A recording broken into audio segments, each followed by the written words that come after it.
Hello, everyone, and welcome back to my channel. My name is Mikal. I'm a 27-year-old self-taught film photographer based in New York City, and today I'll be talking about my photography journey. Today, I just want to talk about how I got my start in photography, the value that I've gained from it, and where I'm currently at in my journey. How I started in photography, I would say honestly that I'd been shooting for most of my life. If I go back to my middle school, high school, even college photo albums, I was always shooting.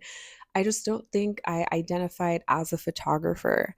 I also had a fear back in the day because I feel like when I was in high school, a lot of people bought cameras and I didn't want to ask my parents for a camera that I wouldn't end up using. I actually had a digital Polaroid camera that I used a couple of times and then I ended up losing it. So I already had an experience where, okay, I'm going to do this photo thing, and I didn't really invest time or energy into it. So I didn't think that I had a substantial interest in photography. But if you look back at if I look back at my Facebook, I can share some photos. And if you look back on my Instagram, I really have always been into curating great photographs. So I would say this is something I've been doing for a long time, but really where my journey starts is in February 2020. At this point, I was doing a year-long fellowship in Eswatini or Swaziland. It is the last absolute monarchy in Africa and a small country bordered by South Africa and Mozambique. While I was there, I was going through some severe post-grad depression. I was dealing with all of the transitions in life, as well as just adapting to a new country and a new continent. And it was during that time where I realized I needed a hobby to occupy my time. So I decided to create a photography Instagram, and that is where I've been posting a lot of my work over the last few years. Maybe 3 weeks after I started my photography Instagram is when the pandemic started. I quickly packed up my apartment in Swaziland in maybe 48 hours or less. Shout out to Andile, one of my old coworkers. She sold my car and a lot of my belongings that I had there for me and wired me the money because my exit was so abrupt. And I ended up quarantined in South Africa because they shut their borders. So for 3 months, from March until June, I was in Johannesburg, South Africa. I wish I was outside. We were under the most severe lockdowns in the world. We did not even have Uber Eats. So during that time, I was still able to share the photos I had taken on early in my fellowship and share some of my previous travels that I hadn't shared yet. And that was kind of the point of creating my photography Instagram. I didn't really see a clear path for myself, but I created this Instagram because I knew I had so many beautiful photos that I wanted to share. Facebook albums were no longer a primary platform, and I didn't want to convert my personal Instagram into a photo archive. So that is why I created a separate Instagram for my photos. Now I would say my personal does have a little bit of photography mixed in, but I would like to say that I still keep my personal Instagram kind of like focused on my personal narrative, while for my photo Instagram, I can post whatever pictures I want at any time, just whenever I want to showcase some new work. I moved here unemployed. I was in the middle of a couple of interviews and I was hopeful that I would be able to stay, but I moved here unemployed. So, really, my first month was just me getting accustomed to New York. To put it in context, I was moving from South Africa, where it was a very strict lockdown, to New York, where people were very much outside. And it's also just New York City. It's huge. There's so many people. So, my first month is a little bit of a blur. I think I was like truly going through some culture shock. I ended up in a sublet in Bushwick for about 3 to 4 months until I finally moved into my own studio apartment in Bed-Stuy. And in Bed-Stuy is when I think I really committed to photography. I don't think I saw it that way at the time. I had just gotten connected with Black women photographers. I literally had Googled Black women photographers because I realized I didn't see any people in the industry that looked like me at that time. So I found this group. I had joined. I think I was one of the first people in that Slack channel. And I had gone to the first meetup at a studio. I believe it was in Bed-Stuy, but it was definitely in Brooklyn. So I had gone to my first studio meetup, and then I had also visited Photodom's brick and mortar opening. And so that's how I got introduced to film photography. I think when I moved to Bed-Stuy, it just felt like I was just really being like introduced and kind of like carried in a way by all these amazing Black creatives that created all of these spaces where I could learn more about the industry, connect with other creatives, and simply experiment. And it was at that point that I started doing a lot of photo walks by myself. I didn't even really call it a photo walk. I have always taken really long walks in order to clear my mind. But now that I was into photography, I was taking my camera with me. And I have my first point and shoot here with me, my Nikon One Touch. It is such a cute camera, and I'll show you guys my favorite part about it. It's how the lens opens. So this camera no longer works. Cameras do have a lifespan, especially film cameras. It's a great decorative piece, but I love this camera. It really was the majority of my beginning film shots were taken on this camera. I'll try to share a few here. So my whole first year, 2020, I was shooting on this camera. 2021, I think I was really focused on creating community. So that is when I stepped into a leadership role with Black women photographers. I started leading the New York City photo walks. In addition to just getting to know the city through walking the streets and getting to know different neighborhoods, now I had the opportunity to also create community and to get to know some really seasoned photographers. I really loved that season of my journey. I think there's nothing like when you're new and you're just fumbling through something for the first time. Also, being 23 years old and leading these creative events, I think a lot of photographers saw potential in me and were kind enough to dedicate some time and energy into teaching me some things and giving me some institutional knowledge that they had learned along their path. A lot of 2021 was primarily networking, connecting. I was going to a lot of gallery events, anything that I saw on Instagram, and I was also hosting events for BWP. 2022, that was a really, really tough year for me because I had gotten a job that was in the office about 5 days a week. It did not provide the flexibility I needed in my schedule, and it was an industry that was not creative whatsoever. I just felt really drained. Despite feeling this way in my 9 to 5, I was still organizing a lot of creative events with Black women photographers. In 2022, that is when we did our collaboration with a model agency. We did a studio meetup. 2022 was similarly about networking, but also I think the first time that I took myself seriously as a photographer, because at that point I could tell people, oh, I've been doing this for 2 years now. I created my first business card. I started introducing myself as a photographer.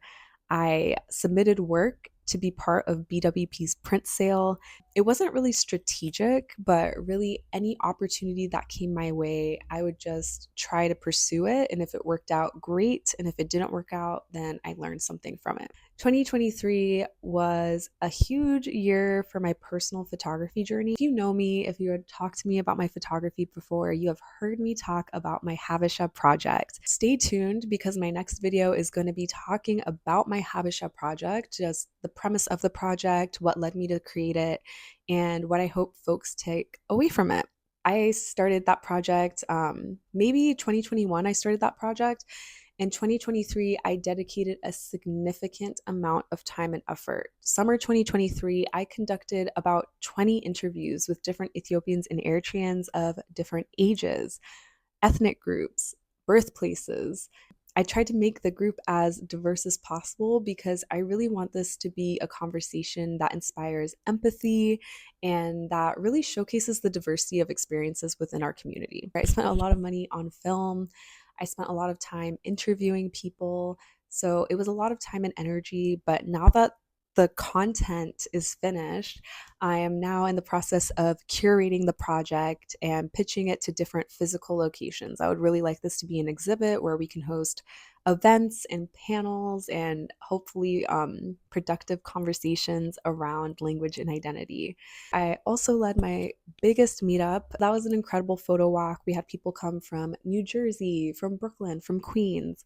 And I'll link that recap below. I led a photo walk with Mizizi, African diaspora clothing brand, on Africa Day with the Africa Center here in Harlem as well. So that's what 2023 was. I felt like it was definitely a year where I was grinding, and I also was trying to envision what I wanted for 2024. I felt like in 2023, my work had hit a ceiling of sorts where I knew that I was creating work that I liked, but I wanted to create work that I loved. I wanted to create work that indisputably belonged in an aperture book or in a gallery wall. Now in 2024, I entered this year really wanting to get serious about photography and about content creation. This year, I invested my time and money into going to two different photography workshops. One was with Lalu Studio, focused on medium format. I love medium format photos, and that is definitely a medium that I want to get into at some point on my personal time. And I also went to a photo workshop focused on self portraiture with Collab Studios. Those were two really fantastic experiences. I can't recommend those workshops enough. I'll link those two studios below so that you can also look at the workshops available at the moment if you're interested in attending. But it was just really incredible to learn, to meet other creatives, and to create more work and to learn how I can create work like that in the future. Another success from 2024 was shooting my first New York Fashion Week. I was able to go and shoot a runway show on film. I truly love how those photos came out, so I'll share a few here. It also made me feel really good because I went in there with a sense of confidence. I'd been shooting for 4 years at that point, and I also had my rolls ready. So when a roll ran out, I immediately would switch it out, and I could see some of the older photographers impressed with how fast I was working. I was really nervous to shoot in the dark on my night. I'll show you guys actually the camera that I shot on. My Nikon 6006. So I shot on this just with the flash that's already built in. I didn't have any additional flash on me. And I'm really pleased with how the photos came out. And, I happened to go to Japan. I'm so happy I went. Like that, I have to express to you guys, like that was a huge decision for me and one that I literally took 2 months to make. I think I found out maybe in February that both of my cousins, their graduations were going to be a week apart from each other. And so thank God now I'm in a remote role that allows me to stay on the West Coast for an extended period of time. So I was able to stay out there for 2 consecutive weeks so that I can attend both cousins' graduation. And I thought to myself, if I'm on the West Coast, I'm already halfway to Japan. The only thing stopping me is me. Like, will this be a little more money than I anticipated spending for my birthday? Yes. Will it be worth it? If I make it worth it. I think one of the ways that I prepped to make it worth it was practicing photography because I knew that when I went, I wanted my photos to be incredible. And I do truly believe that I accomplished that. I'm going to link my website below, the link to my Japan page, because I love those photos so much. And I've had some of my photographer friends tell me that they've seen just an incredible amount of growth and it was exemplified through that body of work. Also, if you're unaware, I do have a TikTok that is close to 3 million views at the moment. And it comes from a conversation that I had with an old man in the streets of Kyoto. And I think I explained in my first video, in one of my last YouTube videos, I explained that although that moment happened organically, I did have to plan. I had to plan, first of all, to even be there, to be in Kyoto, but I also had to plan to have the time and the space to allow someone to approach me and to be able to respond to them with kindness and just with patience. If that happened to me in New York, someone came up to me and tried to talk to me, I would not give them the time of day. In New York, I'm always on the move. I'm usually running to the subway or running to where I need to go. But on my vacation, I really wanted to take the time to be slow, to take my time exploring the city, and to allow beautiful moments like that to happen. And I had so many beautiful moments like that happen to me throughout that trip. I'm just very lucky that I happened to be recording when that specific moment was happening. So Japan was definitely a huge moment, I think bigger than I could have anticipated, and will continue to be a reference point that I look back to on my photography journey. That was just definitely a huge moment for me this year. I always have my point and shoot on me, which I also want to show y'all. This is my go-to point and shoot, my Pentax SBO 80V. I actually took photos at CultureCon with this. I took it and just like threw it in my bag, and whenever I saw someone, I take a quick snap. Those photos came out amazing. This point and shoot never fails me. Back to my last video on discipline, I think just being consistent with shooting has helped me a lot in growing my craft. Over the summer, I was focused on content creation and working on my Habisha project, which, like I said, the content for that project is done. I'm working on a lot of admin work, a lot of curatorial work.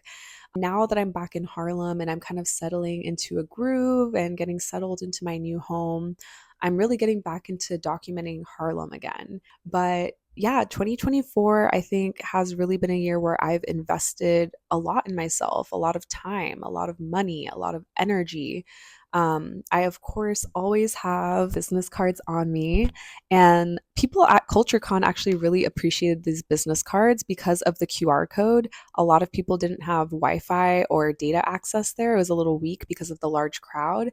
So to have a card with a QR code has been really helpful because people will be like, oh, where can I find you on this platform? Or where can I find this? And everything is in my link tree, which is also linked in my bio on my social media platforms. Try to always just reference everything back to the same central point, which is my link tree. So my link tree is the QR code here. I have my email, and then I have obviously my name and my title. But to talk about the value that I've gained from photography, I think number one, it is my primary form of self-expression. When I feel low, when I am not sure how to express myself, there is a way that shooting photos just really does it for me. It forces me to get really intentional about how I look at the world and how I not capture. I'm actually trying to be very intentional about using the language make photographs. This is something that a lot of photographers, including Dawood Bey, talks about.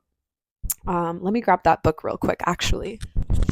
One of my mentors introduced me to this book. It is called On Photographing People and Communities by Dawood Bey, and it is now, I think, one of my favorite books. He actually has a section in here that really spoke to me, and at this point in my photography journey, when I talked about really investing time, money, and energy into my passions, and the importance of doing that. So I will read that section now. If you're serious about learning your art form, it's important to learn about the history of the subject you want to speak to, because in making your work, you're always engaged in a historical conversation. There's a long table full of people who have done significant things, and then you come along and there's an empty seat. But you gotta have something to say. You don't want to repeat what's been said, and you also don't want to say something completely out of sync with the conversation. You have to share a language, even if you do not share an intention.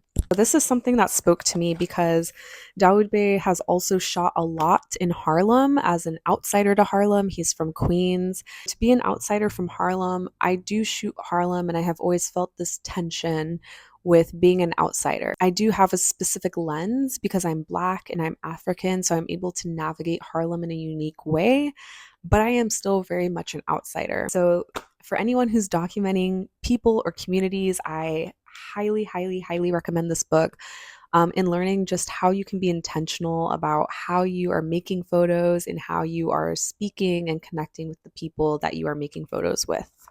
Another value, in addition to self-expression, that I have gained from photography is a network of people who I understand and who understand me.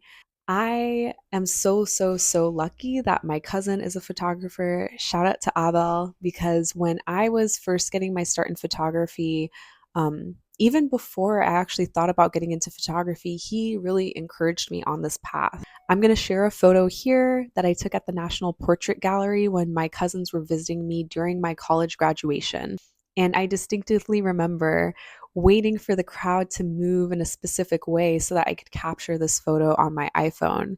And Abel saw me taking this photo, and I remember him telling me, like, that's a really good photo. You should maybe think about doing that a little bit more. Like, maybe take some more photos, see what happens. Now, looking 4 years down the line, not only has he continued to be one of my biggest supporters, but we have also been able to work together and make some pretty cool photos together. In Eswatini, I became friends with a really great photographer as well named Eb. I'm going to link her down below. She was a Peace Corps volunteer while I was there, and we would make some great photos together. She's really, really great at portraiture. And then when I came to New York, I can't imagine making friends in New York if I had not been a photographer. Well, first of all, I probably wouldn't have even moved to New York if I wasn't into photography. Like, that's truly what has kept me here with the high prices and the dirty streets, like photography. photography has really introduced me to some incredible individuals. And I think, like the passage that I read, not everyone has the same intention with their photography, but it is so amazing to learn about other people's work, their process, how they were introduced to their art form. For me, being someone who focuses on travel, arts, and culture, I'm often alone when I am making these photos. So it's really, really nice to have a community of people that see my work, value it, to have mentors that can give me some great constructive feedback. Community is everything. And I think, especially with art, it is so important to share. You can't just create. You need to share. And it's important to have a community that you feel safe sharing with. And then the third thing that I have gained from photography is confidence.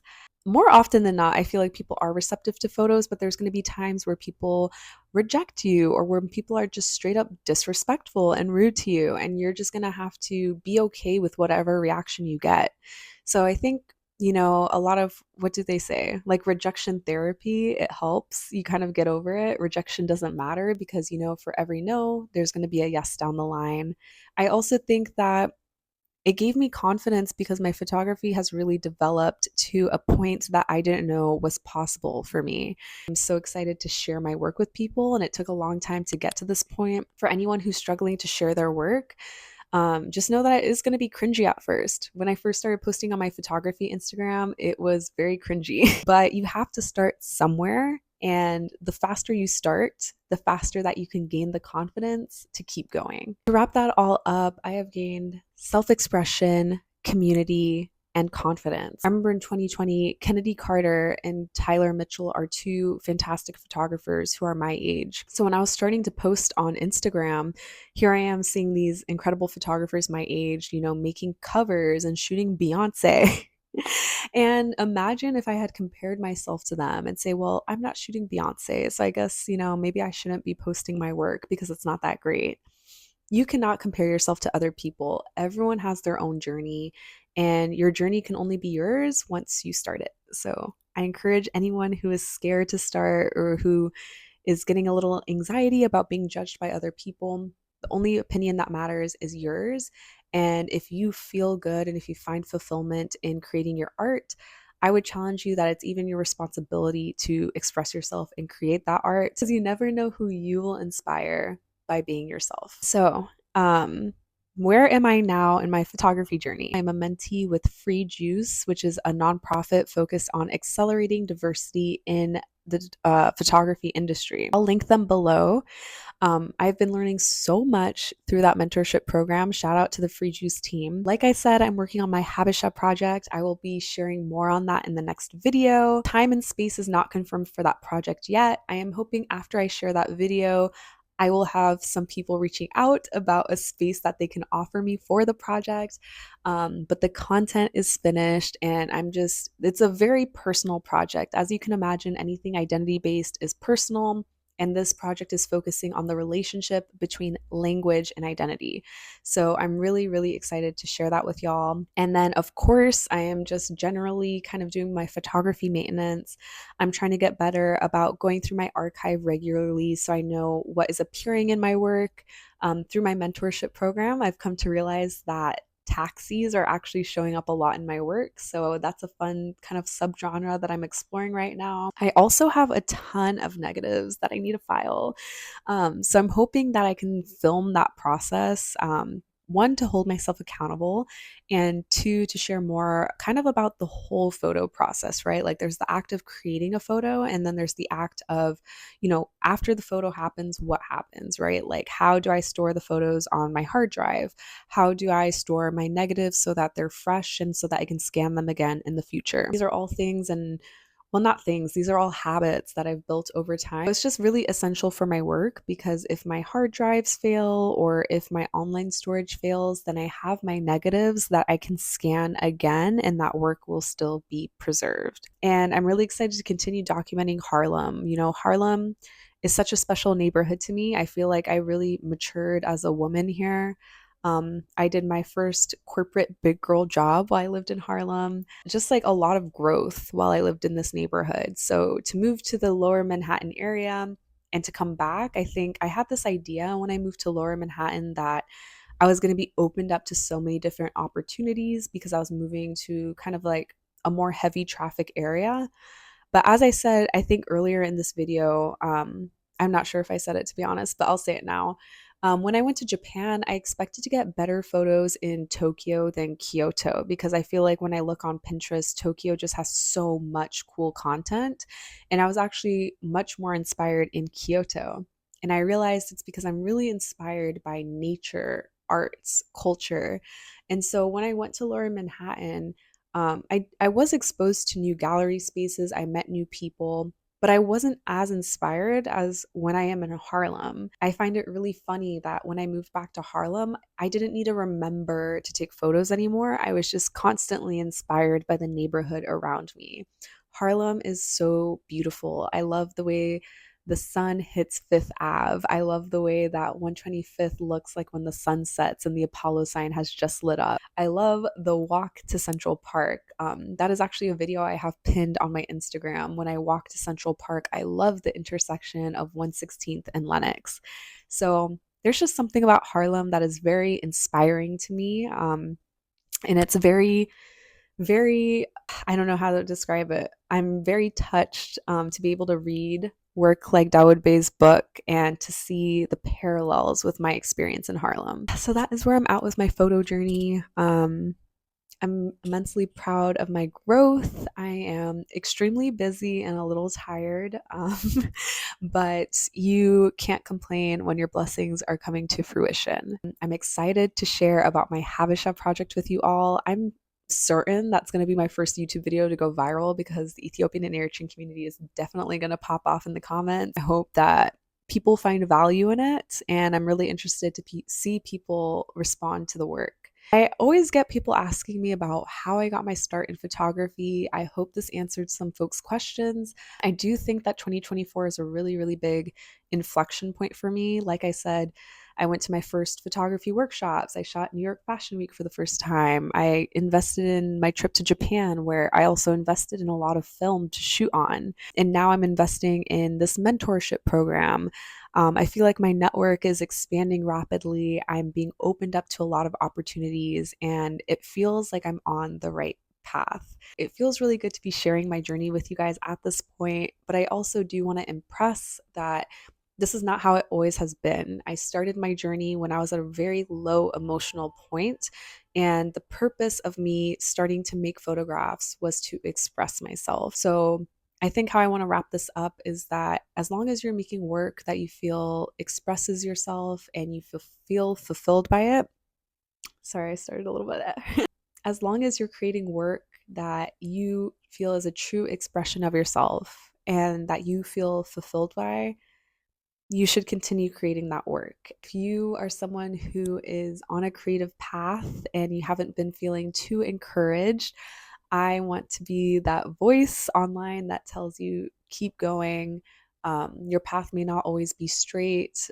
I'm going to say also that not all opportunities are great opportunities. I also have had a lot of negative experiences as well. I do want to say that, but you can't focus on the negative. You have to focus on the positive. You have to focus on what your goal is. And as long as you have your vision clear in your mind, keep working towards that goal, and progress is what matters. It's all about the journey, not the destination. Thank you all for watching today. This is the first time I'm sharing my full photography journey, so I really appreciate anyone who made it to the end of this video, and I'll see y'all next time.